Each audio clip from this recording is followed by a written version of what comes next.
This other layer is not just about fearing hope, dependency, or unbearable letdown and disappointment. There's also the question he raises, and I quote, "What if I actually try and I fail?"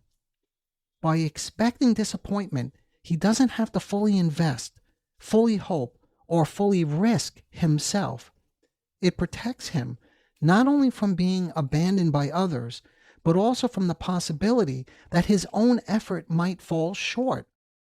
And you can imagine, for someone who's narcissistically disturbed, this is quite overwhelming. This is terrifying that he might fall short, because that could lead to then, of course, the collapse of the whole grandiose structure, the sense of perfection and omnipotence.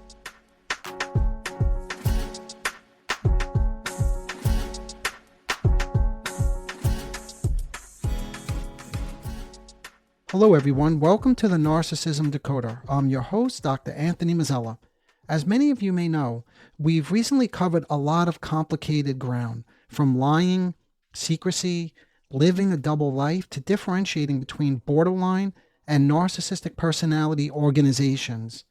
This episode continues what we've come to call our, and I quote, Consolidation series. This is a place where I'm responding to your questions. The goal is not about quick answers. It's about thinking psychodynamically together about your questions and comments.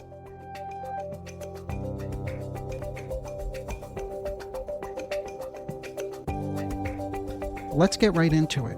Recently, I received a question from a listener about why, even when a relationship seems to be going well, there can still be this uneasy expectation that something will eventually go wrong.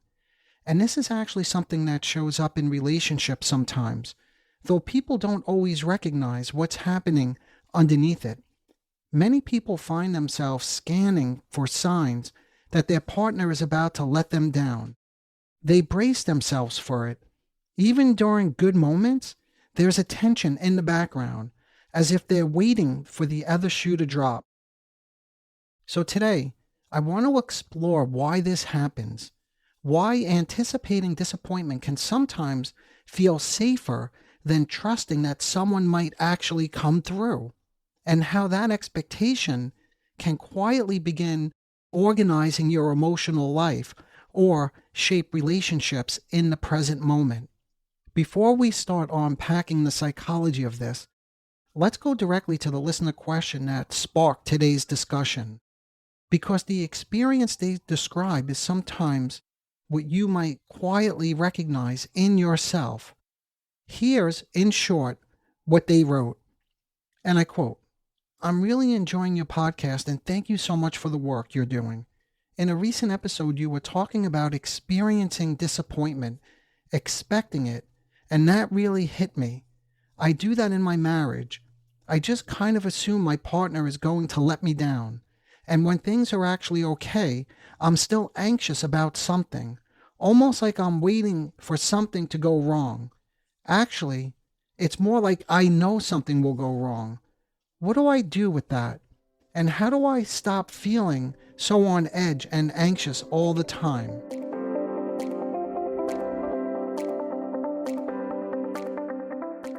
Before we get into a lived example of this, I want to share my initial way of thinking about this question from a psychodynamic perspective.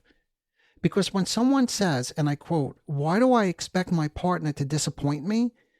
we're really hearing something about how their internal world has organized itself around relationships. In other words, again, psychodynamically, what we often see is that disappointment becomes part of a person's internal organization, almost like an emotional template through which relationships are anticipated and understood.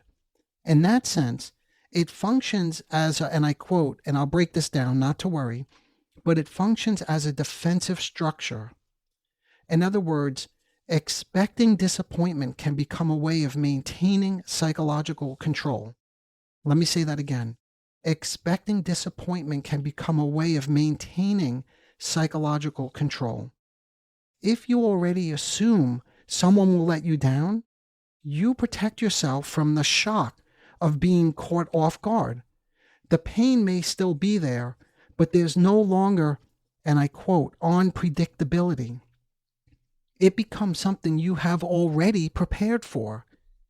Look, there's still much more we could say about this from a theoretical perspective, and we will come back to that in a moment.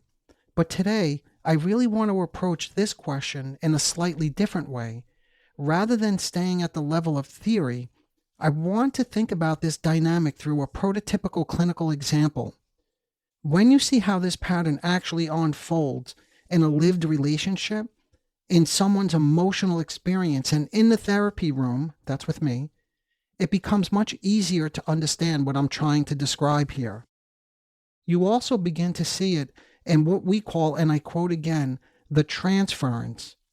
By transference, I mean the way that old relational expectations and emotional patterns get carried into present relationships, including, of course, the relationship with me. That's the transference.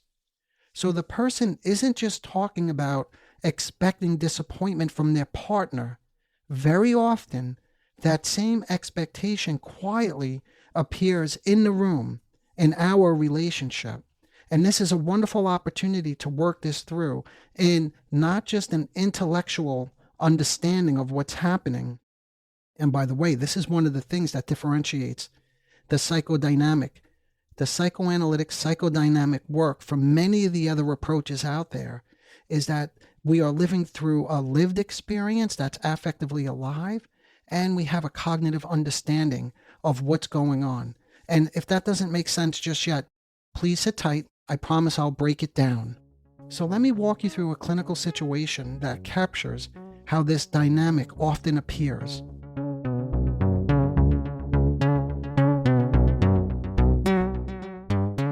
In one session, a patient entered the room visibly anxious and somewhat dysregulated.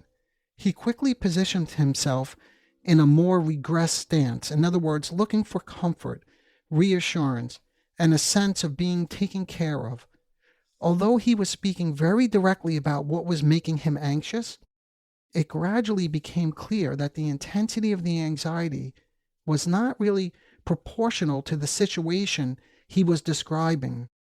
It seemed to be coming from somewhere deeper. In other words, his anxiety was coming from something else. It didn't match the manifest story. It was coming from an internal experience of helplessness and anticipated disappointment. At one point, he began talking about how he just wanted to be taken care of, and how his wife hadn't really been there for him the night before because she was spending time with the kids. What struck me was not simply the complaint itself, but the emotional weight behind it. That's what I was picking up on earlier that I mentioned. He told me he couldn't understand why his anxiety is so relentless, and again, in sort of a passive complaining way, if you could picture this. Today it's one thing, tomorrow it's something else, but the anxiety never really lets up. As he spoke, I could feel a subtle pressure building in the room. It was as if he was looking to me to provide the answer, or somehow make the anxiety go away. And I'm wondering, have you ever experienced this yourself in talking to a loved one? Or maybe you did this inadvertently, hoping that someone, if you were complaining about something, would make you feel better. And this is where the transference begins to reveal itself. In the transference, both his wife and I were being subtly organized into the role of disappointing others, figures who should provide attunement and emotional containment, but are experienced as withholding, insufficient, or unavailable in some way. Let's take a quick break. Are you tired of feeling like you're walking on eggshells all the time? Do you feel drained, confused, or like nothing you do is ever good enough? Are you stuck in a cycle of elation, then criticism and confusion? If any of this sounds familiar, you're not alone. And that's exactly why I created Office Hours with Dr. Anthony Mazzella. That's me. Office Hours is a low-cost, small group space where you could bring your questions about narcissistic traits and dynamics and the places where you feel stuck. You'll be met with honest, grounded feedback. I'll hold the group with structure, but there's also space for real conversation. This is a space designed for anyone looking for clarity, insight, and support. If that sounds like you, just click the link in the show notes to join us. Okay, I hope to see you there. His longing for care carried an implicit emotional test. Will you finally provide what was missing? But at the very same time, another part of him was already anticipating that I, like his wife, would ultimately fail him. This dynamic begins to suggest something about his internal object world. It appears to be organized around early experiences in which dependency needs were met in an unreliable way. In other words, they were not reliably met. And that's something he began to discuss. The anxiety and his state of helpless overwhelm are doing more than simply expressing distress. They serve two functions at the same time. On one level, they operate as a longing for someone to finally recognize the need and step in to provide care. See, that's sort of the passive complaining that the anxiety never goes away, the state of overwhelm and helplessness. The longing is for someone to come in and to provide care. But at the same time, these complaints, this anxiety, this expectation of disappointment, it also works as a defense, preparing him for disappointment that he already expects. He knows it's coming. And that's why he's in this helpless state, because he knows what's coming, and it's not good. So the mind holds both positions simultaneously, a wish to be rescued and a readiness to confirm that the rescue will not come. And by the way, just as a quick aside, this is what I mean. If for those of you who have been following along, you've heard me say this many times. With working with somebody like this, the process is more important than the content. So it wasn't about the thing that was making him anxious, because that tends to shift around, but it was about the purpose of what the anxiety was serving. In other words, the way that he was presenting himself, again, about the wish to be rescued, but also knowing that there's no such thing because he will not allow himself to accept that help. But again, I'll say more about that momentarily. As the session unfolded, it became clear, and we talked about this, that he was trying to pull me into a very particular role in this pattern. And this is where the therapeutic work deepens, because I'm not offering advice or encouragement or suggestions, for instance. If he's despondent and anxious, I don't say things like, "You got this."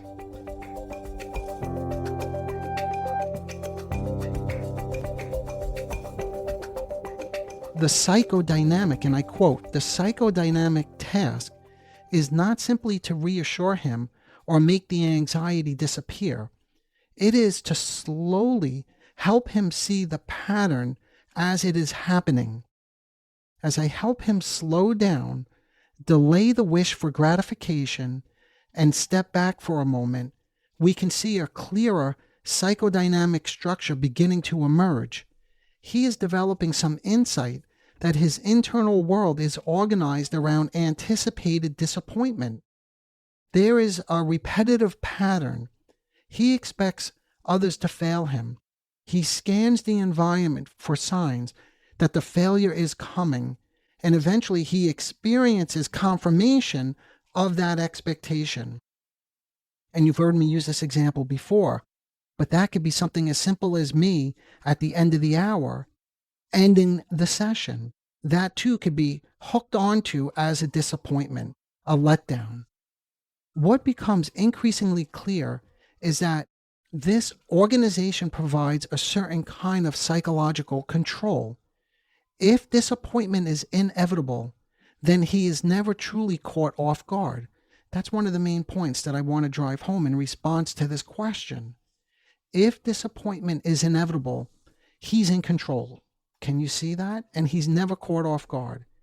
he was able to recognize something in that idea that I shared with him. He paused. He thought about it for a moment and said that it felt accurate, but almost immediately after acknowledging it, he added something important. He said that the idea of letting go of the disappointment of that whole stance felt, and I quote, scary. And that reaction tells us something important about the function of the defense. Again, psychodynamically, the anticipation of disappointment often protects against more primitive anxieties. Anxieties about dependency, hope, vulnerability, and the risk of needing someone who might not come through. If he expects disappointment, he does not have to fully allow himself to, and I quote, hope. And if he does not fully hope, he does not have to risk the kind of emotional injury that can feel painfully unbearable. So, again, I quote, expecting disappointment, as painful as that is, becomes something familiar and manageable. In a strange way, it becomes self-authored, something he anticipates and prepares for. And psychodynamically, that can feel far safer than the shock of unexpected failure or disappointment. That's another layer that we must recognize, one that often goes unnoticed.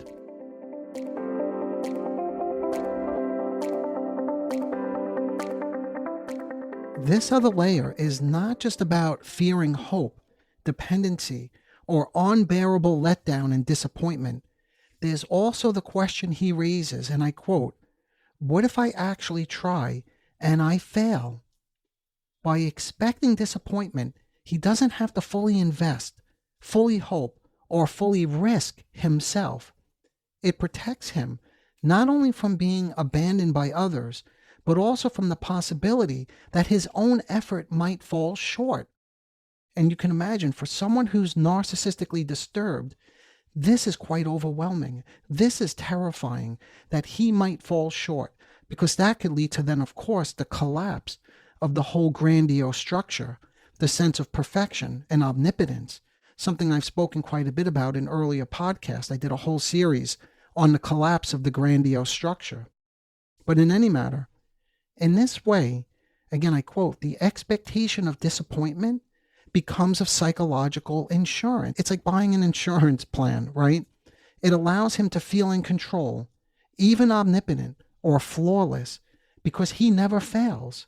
But it comes at a cost. Intimacy, connection, engagement with life, taking risk, and moving forward with goals and expectations, just to name a few. This internal world of fears doesn't just stay inside of him. It shows up in relationships. In the transference, it often emerges as a push-pull dynamic. He wants me to take care of him, he says, but if I care, and if the care is actually offered, it threatens the coherence of this whole defensive organization, and therefore the care that is offered is often rejected, even though that's the thing that he wants. The fear of, and I quote this, giving it up, that's the expectation of disappointment. The fear of giving it up is really the fear of letting go of a survival strategy that has provided predictability and control. Predictability in what way, though? That he knows disappointment is coming. So again, he's in control of this. And that's a safe place, painful as it is, a safe place to reside. So now that we understand how this, and again I quote, expectation of disappointment functions in his internal world and relationships, the question becomes, how do we work with it in therapy?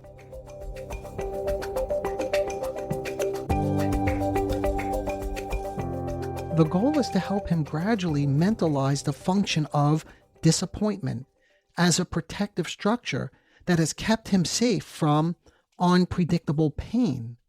By mentalizing, I mean helping him recognize in real time, in the moment, in the transference, that's a live experience with me, how his expectation of disappointment shapes his emotions and behaviors.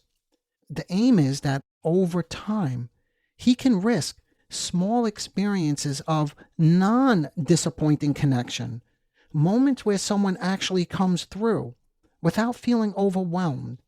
It's a slow process of learning that relationships can contain both satisfaction and disappointment, and that the mind can tolerate hope without collapsing. We have to remember the expectation of disappointment, as painful as it is, at least has boundaries and is predictable. Remember, that's the world he knows. Just a quick digression. In an earlier episode in my Borderline series, I talked about something related, and I quote, chuntering. That was the mind's way of holding on to a painful family feeling from the past, because letting go of it would mean facing something uncertain or unknown. But anyway, I digress, because the expectation of disappointment, I just wanted to remind you, is much more complicated than what I'm describing here. I'm taking it for like one slice of it, but there's another way to slice it up. And again, if you're interested in hearing more about that, I would check out the Borderline series, and in particular, the episode on chuntering. In any matter, uncertainty, by contrast to the expectation of disappointment, right? Because if you expect, you're not uncertain. But uncertainty is unbounded. It reactivates dependency without a clear outcome. In other words, you don't know what's going to happen if you depend on somebody else. And it forces him to confront the possibility that things might go differently than he anticipated. So in this process of slowly coming to experience non-disappointment, right? Moments of non-disappointing connection, over time, something subtle began to shift. Early on, he would come into the session visibly anxious and preoccupied with whatever situation had most recently triggered the fear that something was about to go wrong. Much of our work was organized around anticipating disappointment, either from his wife, from others in his life, or even from me. But gradually, the emotional tone of the sessions began to change as we explored this and we looked at it and we labeled it. There were now moments when he started mentioning positive experiences, something he had not mentioned throughout most of the treatment. At first, it seemed almost surprising to him. He shared that he and his wife had a good evening together. Another time he mentioned that they were planning a weekend away and that he was actually looking forward to it. Slowly, he was beginning to allow, and I quote, small moments of anticipation and enjoyment into the conversation with me.